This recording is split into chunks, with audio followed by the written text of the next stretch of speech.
Hey guys, welcome back to the show. Welcome back to the Iron House podcast. It's your homie Daryl. And this is Roy. And we just have to talk about the insane SBD Cup coming up this year. It's crazy. Crazy.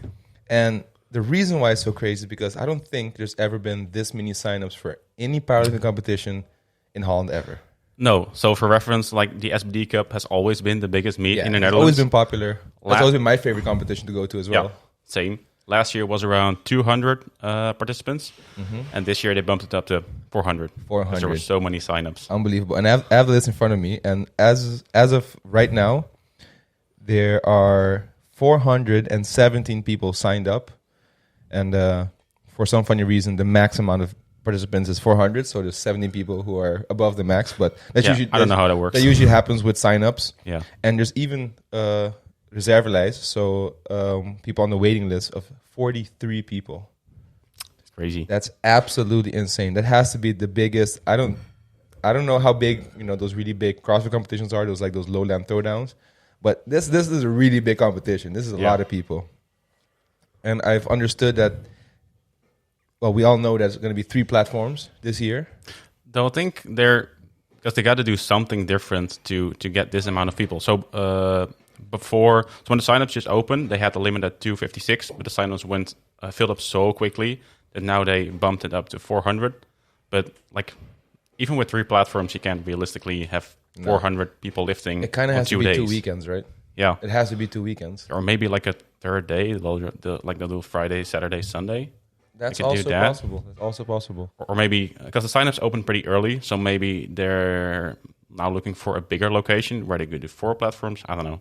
Man. They're probably thinking of something. I mean, they kind of have to because you have so many people signed up expecting to get that SBD Cup experience, which has always been a great experience. It's been definitely our favorite competition to go to as a team. I think that's also where we have gone with the biggest group we've gone to. You also have the DRC Cup, of course, and we go there with a big group as well. But SBD Cup is where we've gone with big groups. We've been there with like 15 to 20 people, including coaches. Yeah.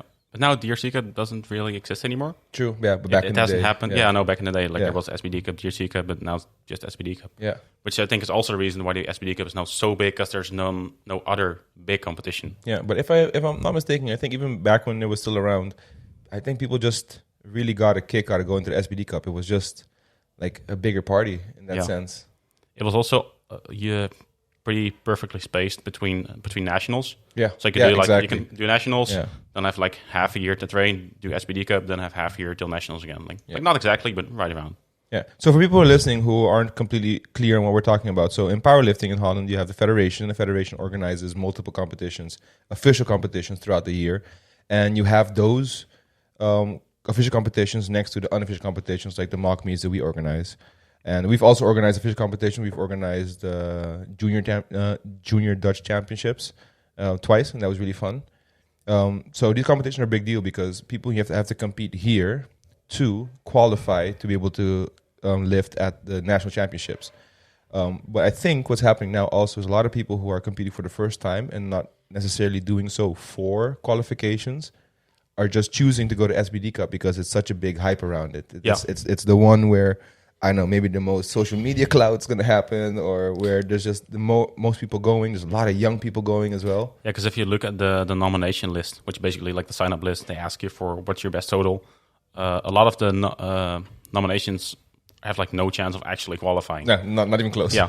No, so which is fine, by the way. Which is fine. Nothing wrong with that. It's definitely a great way to get your first taste of powerlifting. Powerlifting is a longevity sport. You got to train long enough, stay healthy long enough so you can get good at it. You got to build up that resilience against the weights. So it's definitely a great way to start off your powerlifting career. It's just insane the amount of people who are signed up. And these groups are stacked. Dude, my weight class is fucking scary. Like, it's more competitive than nationals. Like, how in the fuck?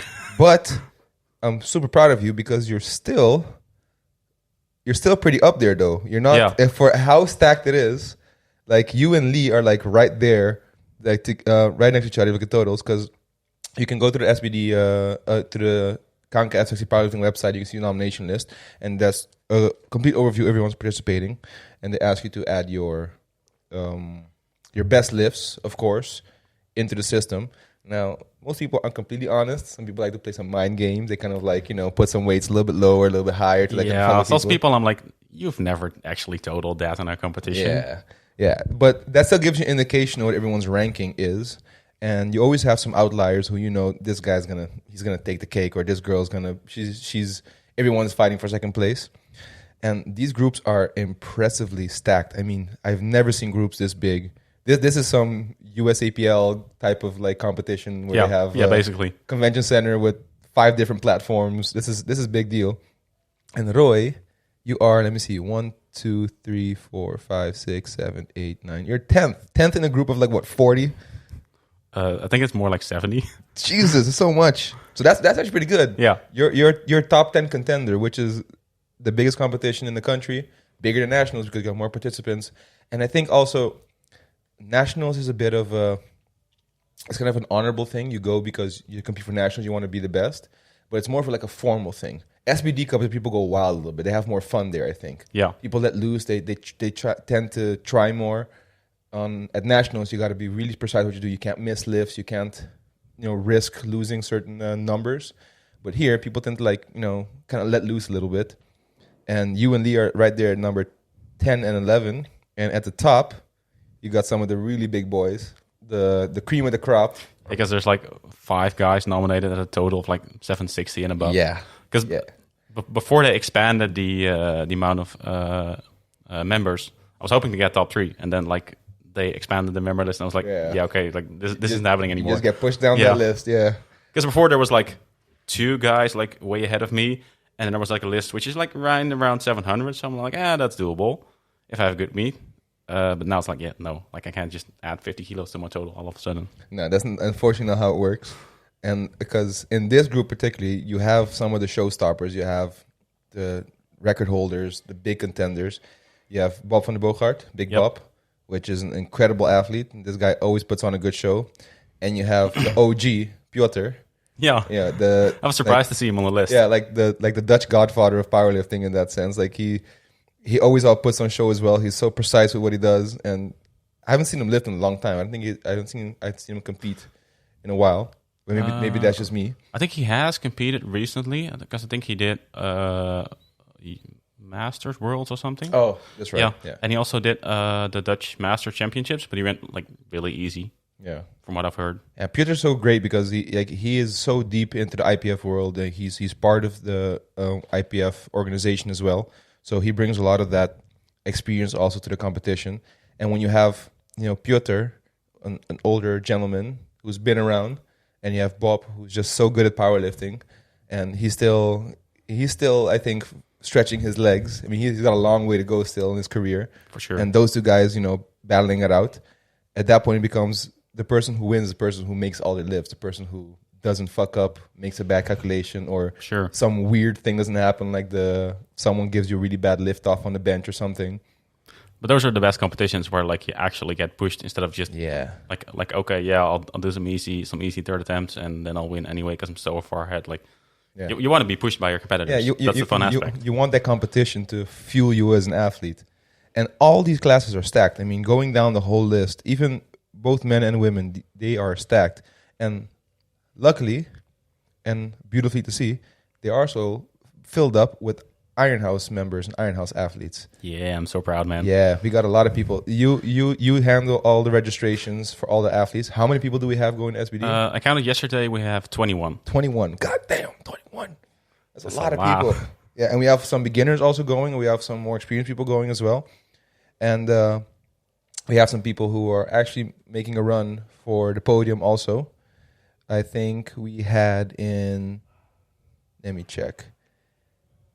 We got Eefke in the minus 63 class. Yep. And I have a feeling her numbers she put down a little bit conservative as well. So she might definitely make a good chance. I have Talita going in the 57 class. I think she's nominated like 6 or 7, but like the 5 people that are above her are like within 5 kilos of her total. So that's going to be pretty exciting.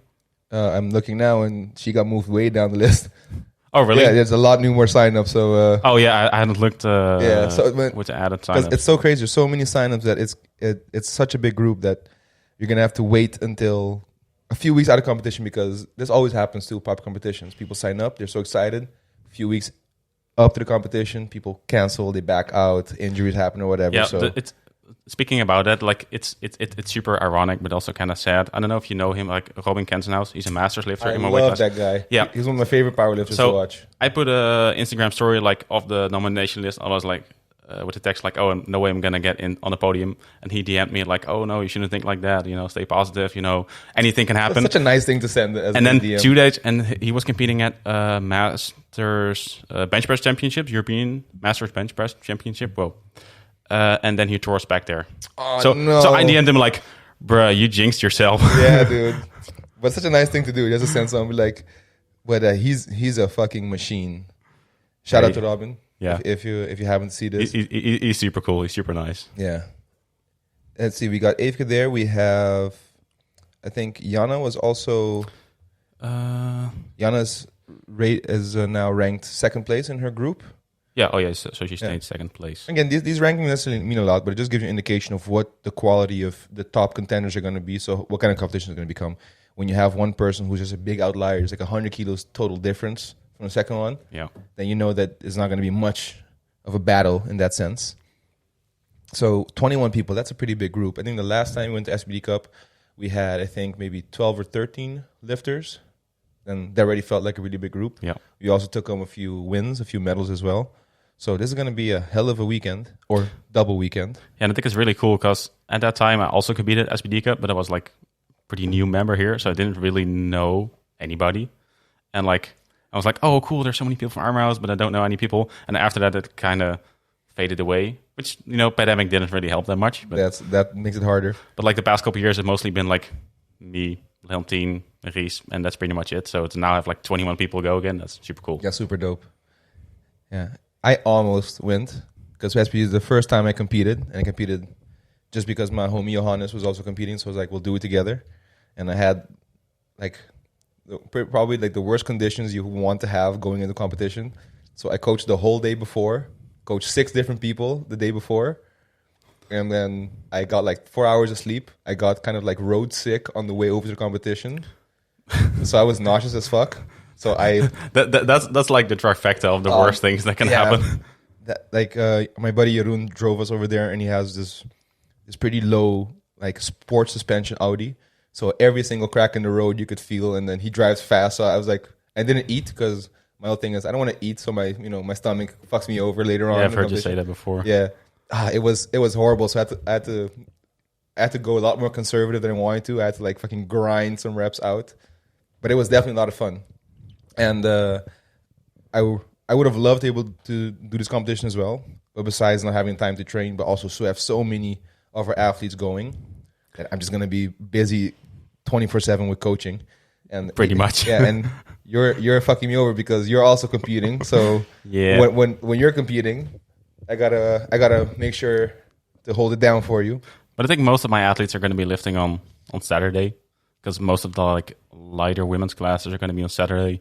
Usually the 93 kilo men's classes on Saturday. Is that already known? Not really, but it's just what I know from previous competitions. Okay. Because like it's pretty normal for the 93 class to be like on another day than the 105 class because they're both like so big. Yeah. So they got to usually split those up in 2 days. Yeah, you also kind of want to give the spotters a little bit of a break also. Yeah. That's what I'm wondering about. There's such a big competition, so many lifters, and such a stacked competition when it comes to like the heavy groups. You know, you got your 105s, you got your 93s. There's usually people who lift a lot of weight.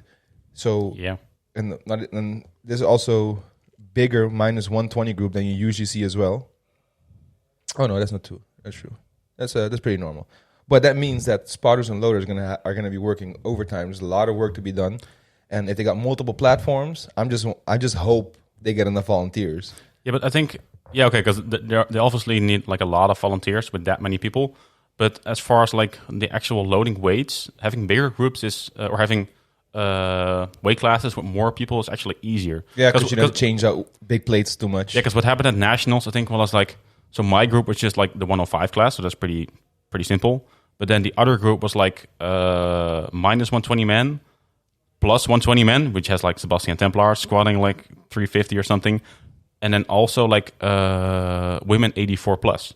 And women 84 plus are strong, but they're not Sebastian Templar strong.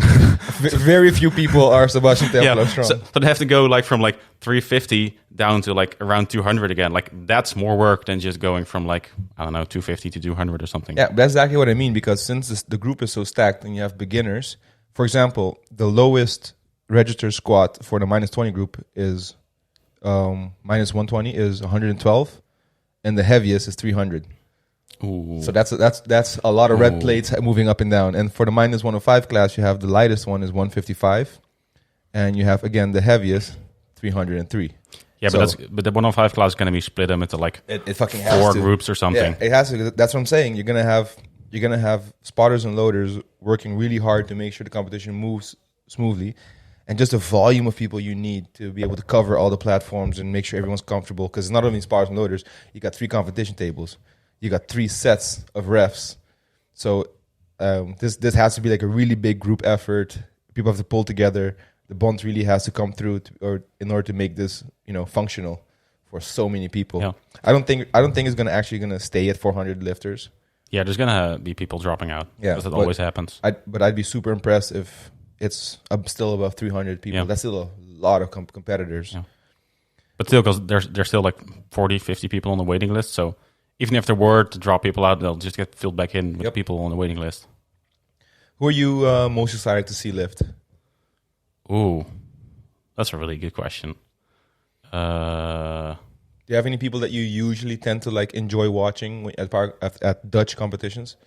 I honestly don't watch that many competitions. No, you're too busy lifting and training yourself. Yeah, like sometimes you'll watch it once you win. I get it. Yeah, but it's like sometimes I tell people like, "Oh yeah, I'm going to watch a live stream," and then I watch a live stream, and I was like, "Sorry, but this is boring." Yeah, powerlifting is not the greatest spectator sport, but when you're there, and certain weight classes are working, or certain lifts, certain competitors, there are some moments where the hype is real. Yeah, like my favorite powerlifter to watch, and probably my favorite Dutch powerlifter for sure is Sebastian Templar, the gentle giant, the real Viking. This guy is just such a blast to watch, because not only how he lifts, but his whole behavior on everything. If you've seen him at competitions, same as with last nationals, everyone knows he's the shit. Everyone knows, and he gets such a big gun factor that when he was doing his, I think either his last deadlift or his last squat, like they put on this huge Viking chant song. Yeah, that was cool. The whole crowd was cool. fucking silent. Everyone was focused up, and I was sitting all the way in the left corner because I wanted to talk to you and take pictures. So I was able to look to my right and see everyone, and everyone just kind of leaned forward. It was dead silent. Everyone was just focused. Not a single person in the crowd didn't want him to make that rep. And he comes up, there's like a big like theatrical performance to it, and then if he makes it or not, he hugs people. He gave Robin a big ass bear hug also. Yeah, they're good friends. Yeah, someone missed a lift, and he was trying to console that person when he was the second runner up to go on the platform. So he seems like such a nice guy. I don't know him personally, but he seems like such a nice, incredibly talented, strong fucking powerlifter. Yes. And according to his Instagram, he's going for 1,000 kilo total. Yeah, that was his goal for last nationals, and he didn't get it. So now he's gonna try again. And that'll be really interesting to see, because people who are following him will be counting along with him with his attempts. So as soon as you see, oh well, this was his second attempt on bench, so that must mean deadlift has to happen here and here to get that 1,000. So there's anticipation that kind of builds along, and it makes it a little bit more of an enjoyable show, because it's not like the person in second place is going to give him much of a challenge. Yeah, but thinking now about who I'm most excited to watch, I'm gonna say Jana, because she's like nominated second, and that's like the coolest thing as a coach. Shout out to Jana. Yeah, to see her and make a fight for that medal. Yeah, and just being able to like help out in a battle for whatever podium position is available, that's gonna be super cool. Yeah, because she's ranked second now, and there's a pretty tight group at the top. There's about a 10 kilo difference between her and the next 6 people after her. Oh damn! Yeah, that's tight. That's tight. But those are like that makes the it best fun. competitions to watch. And that's where, like, I hope you get to coach her, and then when she's lifting, and then I can get to help you out, because that's when like real coaching skills come into play. Knowing your powerlifting math, knowing people's lifts, tracking people's attempts. from watching people warm up, the competitors warm up in the warm-up room to see how they're doing, how they're moving, so you can make really good judgment calls. Because those few kilos of difference, that's going to place you there and place you away. You want to, it's 4D chess at that point when it's such a tight group. Yeah, that's when you're gonna go. You got to go into real midday coach mode. Yeah, and that's gonna be fun. I think we're also planning on doing multiple meetups for our team moving up to the competition. Yeah, I had something in mind for that also, so that could make it a bit easier for athletes to coach other athletes. In case which we have to do because we don't have enough coaches for 21 fucking people. Yeah, but also because so they're for sure going to have 3 platforms. Well, they might add a 4th to get the amount of space they need. So yeah, we might not be available because we gotta help somebody else out on another platform. And I've done the whole running from platform to platform thing once, and that's not doing that again. Yeah, and there's also some people that are that are signed up that aren't really coached by us. But then they can kind of lift up with some of the other absolutely. Other athletes. We are lucky to have a lot of lifters here who just train at Iron House and represent Iron House, but aren't necessarily coached by our coaching team. You have great lifters like Senya, you have Lee. So also really awesome lifters to watch and to root for. But we want to make it a habit of making it also a complete experience. So in our team meetup days, we'll go through all the things they can expect for a competition, how we're gonna work once the schedule is out to know who's lifting when. I mean, if you're available, because outside of when you have to lift, you're available to coach. Yeah, but pretty much. You might have 2 people on separate platforms at the same time who might need you. That's going to be an issue. Yeah, so that we're gonna have to figure all this stuff out. But it also just makes everyone feel a little bit more of that team spirit and what to expect when going to competition. Of course, we gotta get some dope shirts made, like last time. Of course, gotta represent, and hopefully, I can get you a bright red one like you always wanted. That's the dream. That's always been your request. So I'll try to get you one special, bright red, fucking. So your whole ensemble is complete. Nice. Yeah. But then I need 2. I need a coach shirt and I need a lift shirt. Yeah. It's gonna be quite the order at Katoen Fabriek this time. This is going to be a promise. I'm holding you to this. Yeah. Don't hold me to nothing because I'm going to try. What should be possible? We got time. When is the meet? It's last weekend of October. I think it's October 29, 30. We got some time. Yeah. I hope that doesn't mess with the plans for our Halloween charity event. But that was November, right? When's Halloween? I can never fucking remember. But we'll find it out afterwards. I asked last week and somebody told me and I already forgot. Yeah, it's completely unimportant. Yeah. Any words of advice for all these youngsters and people going to this competition for the first time? I mean, it's not just a first competition. It's also your first competition at a really big SBD specific meet. Take it easy. Yeah. Stay conservative. Make sure you're lifting to standard. I think that's one of the most important things because maybe people have maybe done a mock meet before, and obviously we stated the rules for the mock meet, but we didn't really give people red lights. No, we were very lenient in enforcing. If you're squatting high at SBD Cup or your ass is off the bench or your feet aren't flat on the floor, you're getting red lights, or you might not even get a start command. Yeah, for instance, and that's gonna suck because if you missing your opener is that's the worst thing, especially your squat. Yeah, because then you're already so down at the start of your competition. Yeah. The pressure's high. You want that first lift to go good, so that the pressure comes off. Yeah, so that you can relax and enjoy the rest of the meet. If you go too crazy and you want to show off too much for the first one and you fuck it up, you're gonna stay in that over anxious zone, and it's not gonna be a really fun competition for you. You're gonna try and overcompensate everywhere, and which last thing you want to do is bomb out. Yeah, don't go all the way there. Go through all that sign up process and all that gedoe to fuck up and bomb out on your first lifts. Yeah, and the thing is, that's always something people forget. Is you can always go up. You exactly. can, and you can make some pretty good jumps if you get a solid opener in that gives you a lot of confidence. You can make some pretty good big jumps for second and third attempt. Exactly. My philosophy I've always taught my athletes, and it's always worked wonders, is the first lift is for the refs. the first attempt you do on squat, bench, and deadlift, you're doing it so that they know this guy follows the rules or this girl knows exactly what we expect from them. I don't have to search and look around for bad depth. I don't have to look for the ass coming off. You want a nice, clean, confident rep so that the refs know this person's here to lift seriously. All I have to focus on is whether the person makes a lift or not. So first attempt always goes to the refs. Second attempt is for the coach. He's been there with you from the start. He's put in the work with you. You've built your performance together. It's mostly your work, but the coach is there with you as well. And you want to make sure that it was not a waste of his time.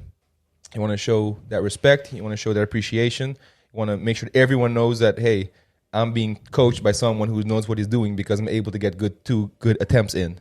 And the last rep, that's for you. That's when you get to do. You got your 2 reps in. That's when you get to choose. I'm going to go hard. I'm going to lift 9 for 9. Am I going to keep it for myself? Am I lifting for a bigger reason than people know about? That's when you get to do this for yourself. So the first one's for the refs. Second one's for your coach. Third one is for you to go and do exactly what you want with it.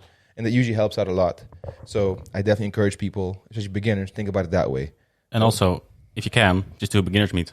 Absolutely. Because Xander, the new employee, also wanted to compete because he probably felt the hype. So it's like, hey, that's cool, sign up. But maybe do a beginner's meet before we do SBD Cup. Because get your feet wet. Yeah, get your feet wet at an easier competition instead of the biggest competition in the Netherlands. Yeah.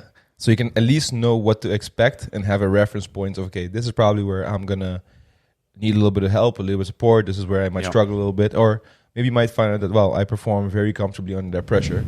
Yeah. And you might not have a bad time at all. So you get to enjoy the competition more in that sense. And any other piece of advice? Because even maybe for the people who are coming, who are doing this for the actual first meet ever? Any other advice? Start training to standards early. So you mean with your gear, singlet? Yeah, but also to competition standards, start squatting to depth, make sure your ass on the bench, get your pauses on bench right. And start with that early. You don't want to adjust to that 3 weeks out because that's kind of late. Yeah. That's kind of late. Start now, get those good habits in early, keeping your ass on the bench, squatting to depth, all that kind of stuff. And then once the meet day rolls around, it's going to be easy as hell. Yeah. To piggyback off of that, one thing that some people can do when their first competition or maybe their first big competition is to do meet day dry runs. So if your program allows for it, what you do is you plan out a day relatively close to resembling the program of the competition day, what time you would start lifting, how long you would do over your warm-up. Oh, yeah, that's a good one. And just run the competition. Do conservative lifts. Don't max out. Don't peak if it's not part of your program. But you do 3 singles, building up in weight with about how much a group would be of rest. So let's take 1 minute per person. Person does the lift, they change the weights, then it's your turn. Let's say 10 minutes in between.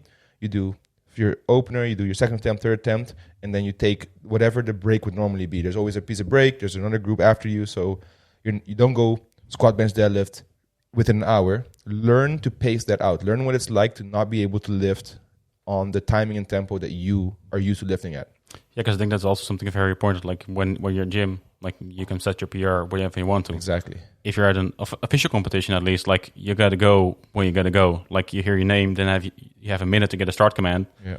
If you aren't on the platform or you didn't get your start command on time, then it's done. Your attempt is gone. And that pacing is really difficult because if you never competed, you've never had that pacing before. If you got a good coach with some experience, they're able to help you out. They're able to direct you. Okay, now you go rest. Now you go eat. Now you got to go warm up. Now you got to put your sleeves on. So get in the habit, at least a few times before the competition day itself, have your SBD meet dry run days and learn to run that routine. Learn to run that tempo so that you know what to expect. So your body is at least a little bit used to, well, there's an hour between my squat and my bench. How do I feel? What do I do in between? And what does that cooling off feels like? So you're not completely caught off guard. Yeah, maybe try and do that with a group of other people around. Because some people get nervous with people watching them. That could be a big thing. And also, you might as well combine that with sticking to meet standards. So you can already practice with someone else giving you a lift off or giving you commands. Oh, yeah, that's also a big thing. And having different perspectives because depth is not the same to everyone. The only depth that matters is the depth that the refs want to see. So if you say, oh, yeah, that's parallel, that's fine, that doesn't mean shit. Other people have to be 100% confident too. Good depth is good depth. If you, in Holland, in the Netherlands, if you have to doubt whether you're hitting depth, you're not hitting depth. So get used to that as well. Just do dry run competitions with some buddies, with some friends, do some meetups. Yeah, that's probably the best piece of advice, so people can really get used to it.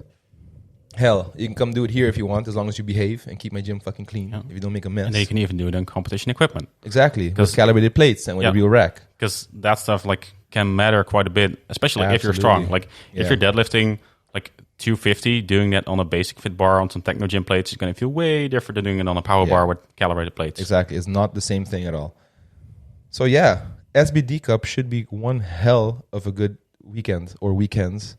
It's I'm really excited. I'm excited to see how it's going to go. Going to make sure we have a great camera crew there as well to film everything, because I think this is going to be the one you're going to want to document. Yeah, this is the one you're going to want to record for posterity and to learn from, and to get people on that hype train to get that career going, because people are going to find out I'm made for this. If I invest my time and keep enjoying it, I might make a run for nationals. I might be able to get a podium someday. Some people are going to qualify, and that's going to fuel that fire for nationals as well. Yeah. So, I mean, powerlifting is an amazing sport. There's a reason why we are predominantly a powerlifting gym, because it's a lot of fun to be had, and especially on those competition days. If you're part of the crew, even if you're just spectating, you know, you usually bring a lot of Iron House members also to watch. People come and they turn up to come support. Yep. So we encourage everyone to do so.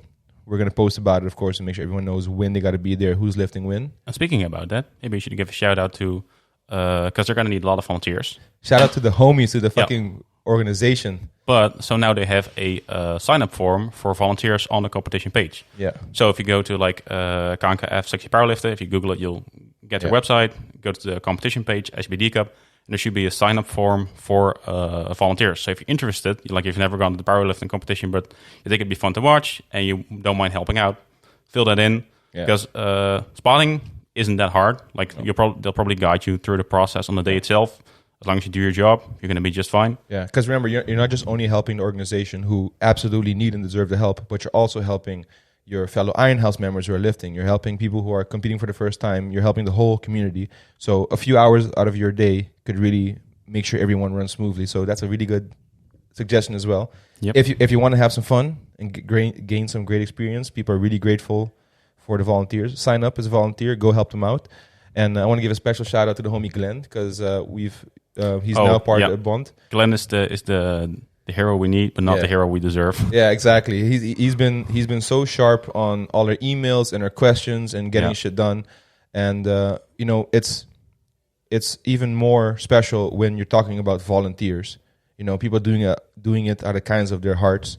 So you don't expect people to, you know, be that sharp and that attentive to you when they're, you know, when it's just a sport that no one gets paid for. And pretty much. Exactly.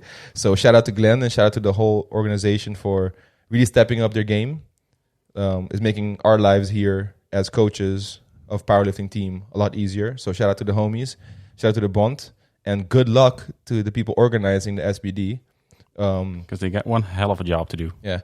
I've always offered help. They never wanted to take it. So I'll say again, if you guys need anything, you guys need some help, holla at me. I love to help. I love to see people shine and enjoy powerlifting. So if you guys need anything, let me know, because I can't do everything, but the things in my power, I would more than love to do, because it's also for my lifters and my coaches. So, man, it's going to be a great competition. I have no doubt. All right, guys, thanks for listening. I hope that was intriguing. I hope you're excited for SBD as well. Stay tuned for more episodes about the SBD Cup as well. I think we're definitely going to have at least one episode where we go over all the important rules people need to know. Sure. So that'll be your go-to podcast to know, okay, this is everything I need to know about the rules of powerlifting so I don't fuck up. And if you enjoyed the episode, please give us a like and a follow. If you would rather see the video version of this and stare at Roy's pretty face, you can do so on YouTube. And subscribe, comment, like, do all the algorithm shit so that we work there. And till the next episode. See ya. Dope. It's hot. It's fucking hot.